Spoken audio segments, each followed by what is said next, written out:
Well, welcome to New Botany, where we're still in the middle of a drought here in Nottingham and expecting another heat wave of maybe 28-29 degrees tomorrow. And I've come here to look at water margin plants because these are the ones that don't seem to be suffering too much from the drought, probably because they've got their feet in the water and going to find some dampness for their roots. And this is the first one, a very common waterside plant, Epilobium hirsutum, hairy willow herb. And it's a beautiful one, large pink flowers with the famous cross-shaped stigma lobes. So that's Epilobium hirsutum. You'll always find it very commonly by the side of water. Another very common one, Gypsywort, renowned of course as a thyroid herb, and one which I've used myself in order to help cure my thyroid problems. It's very effective at doing this. It's a most powerful herb, but you have to use it carefully.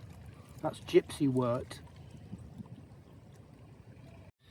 And certainly so far the most abundant plant here that stands out is Epilobium hirsutum, and it's very distinctive, very noticeable, and it's a survivor, whereas many of these plants seem not to be enjoying the drought too much.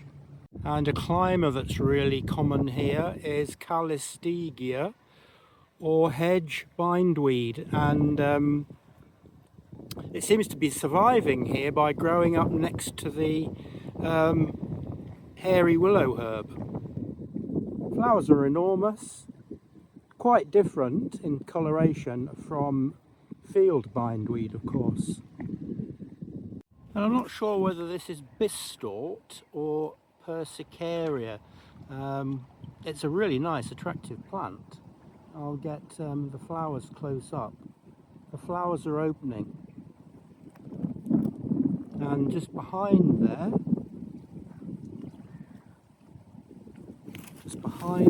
is water woundwort, marsh woundwort. Another common plant in wet areas, but of course not much of this land is wet at the moment. And there's another one, a bit closer, marsh woundwort. It's interesting that many of the plants that grow by water or like their feet wet are members of the Lamiaceae group, and marsh woundwort is Stachys palustris. Again, it stands out. It looks like hedge woundwort, but the flowers are a bit paler in colour. Hedge woundwort grows on dry land. Another plant that likes growing near the water is bittersweet, and it looks nice. It's got a good coloured flower, and it's setting fruit at the moment. You can see that, but they'll turn black as they age, and the fruits are poisonous, unfortunately. Now, these blackberries growing next to the lake here are looking fantastic, and they're producing some amazing fruit here. Fantastic fruit set. And I said a month or so ago that I was worried about the fruit set, but these have got some fantastic fruits growing on them. Look at those. The plants growing right in the water, at the water's edge, are Gypsywort, and hairy willow herb, more Gypsywort, bittersweet, and even more Gypsywort. I think it's probably true to say that in this area around the lake, the commonest plants growing are in the margins are hairy willow herb and Gypsywort at this time of year. And If you want to grow Gypsywort, it's easy to take cuttings and root them in water, it being a water plant. Well, I've just walked from the south side of the lake to the eastern side, and what I hope to find is that, or hope to see anyway, is that the plants growing here are different from the south side. And that's what I remember from coming here previous years. And we'll just have a look, see what's growing here. And once again here, dominating the vegetation is hairy willow herb, and I don't remember it being here so much last year,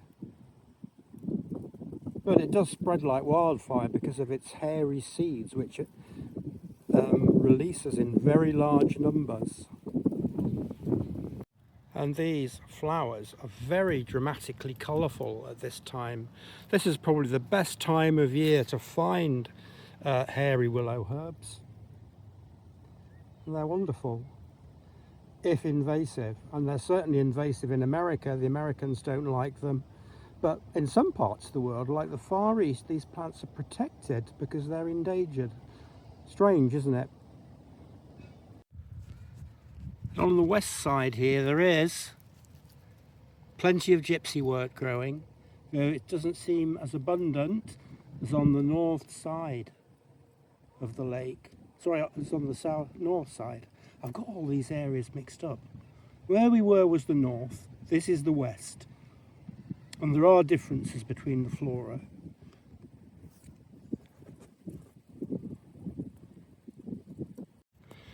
And here we've got a single plant of fleabane, Pulicaria dysenterica, and this is not so common on this side of the lake, i.e. the west side, and there just seem to be these one or two plants here, but beautiful they are. The ones on the north side are all dying, I assume because they're not shaded like the plants here, but the ones here are looking really healthy. The leaves are hairy and slightly grey in colour. There aren't really any British plants like this, other than fleabane. Also, we have tansy growing here, Tanacetum, which is a very decorative plant. It could be mistaken for ragwort, but it has rayless florets. It only has disc florets, and it's growing on the north side as well, but it's struggling. The plants on the west side here are doing really well. You can see the florets there. Disc florets, no rays in the capitulum. Well, I'm moving to the southwest side of the lake at the moment, and it's much more shaded with trees. So I'd expect to find some different plants here thriving in this area. We'll see what we can come across. And here are the first water mints that I've come across. There weren't any visible on the margin at the north side, but there's quite a few here. They're growing in the sun, but they'll have their feet wet growing in the water. And there's a close-up. I think it's Mentha aquatica. I'll have to check up on that one. But it's a beautiful plant, and many of its leaves are purple, which means that the plant is under some kind of stress, possibly due to bright light, I think. Yeah, that's water mint. And here's the first blue flower that I've seen growing here. This is skullcap, Scutellaria, and it's usually more common here. Maybe I'll find some growing along the way somewhere else. Very nice plant though. And here, growing away from the water in the full sun, are very much dwarfed forms of fleabane, showing phenotypic plasticity to survive in these very warm and sunny conditions with absence of water. And right at the edge of the bank we've got common centauri or Centurium erythrea, and I think maybe it's escaping from the heat and lack of moisture by moving near to the river bank here. Sorry, the lake bank.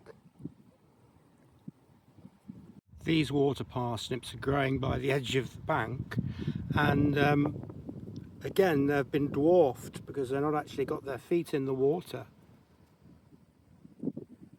Yeah, the effect of lack of moisture and sunshine and heat has the effect of dwarfing plants, demonstrating phenotypic plasticity, the ability of a plant to change its form as the conditions vary. And this is very hot and dry here, so the plants are taking action to make sure they can still flower. And here's more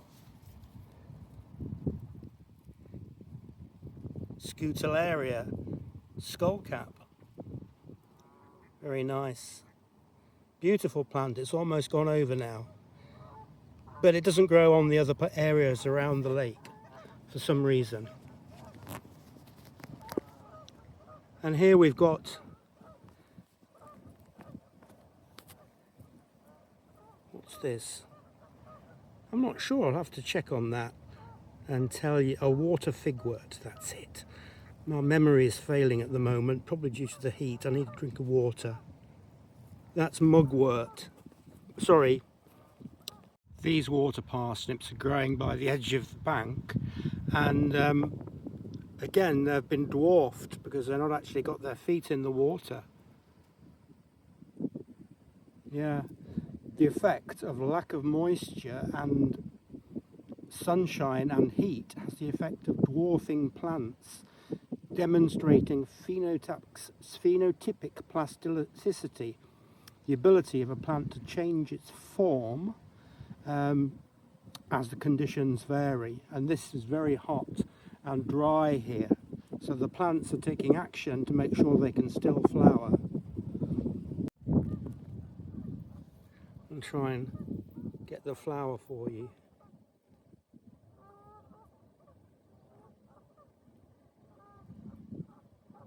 There you go. And we just got one area really of purple loosestrife. That is Lythrum. I can't remember the species name, but this is a plant that is invasive in many parts of the world, particularly in the United States.